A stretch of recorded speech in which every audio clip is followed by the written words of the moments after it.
Were sprayed on 6th Street. You know, I could barely breathe. It wasn't a good time. And we look into the changes and challenges for officers protecting the downtown entertainment district. This video from 2 years ago has led to a new lawsuit. The man sprayed by Austin police officers is suing the city. For the first time, we are hearing his story about what happened that night and about how policing has changed downtown since this incident. KXAN's Brittany Glass has the story.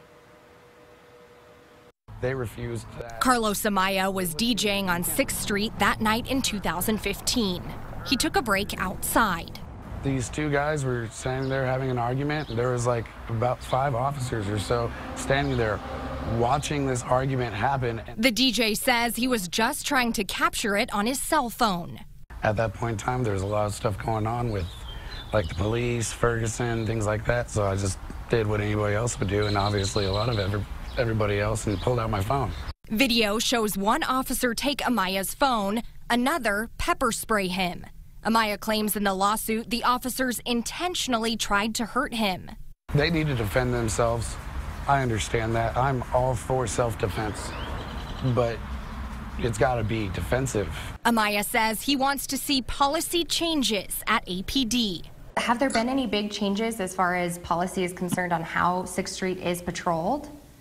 There is not. Just, the only thing that's really changed is the amount of officers down there. There's a lot more. Austin Police Association President Ken Cassidy says since the incident, all downtown patrol shifts have been fully staffed. And just took time to hire the people and to move the people around to where they needed to be. But a police officer's tools, like pepper spray, Cassidy says, will always be critical. The more tools that you have on your tool belt, the better off you are. Especially in downtown Austin.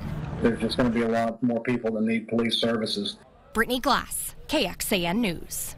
We asked APD about the outcome of their internal investigation into this incident, but we have not heard back from them. Police have put a priority on increasing staffing in downtown Austin over the last few years. In 2012, only 68 officers patrolled downtown.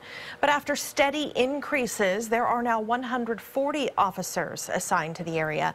That is double the number in just 5 years. In addition to downtown, we have also learned other parts of the city are strapped for officers.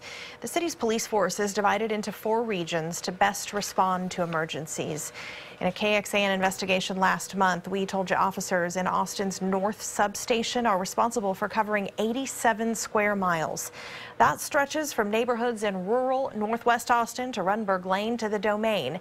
And with so much growth around the Domain, some crime has followed. To see our full investigation, including the biggest challenges for police, head to KXAN.com.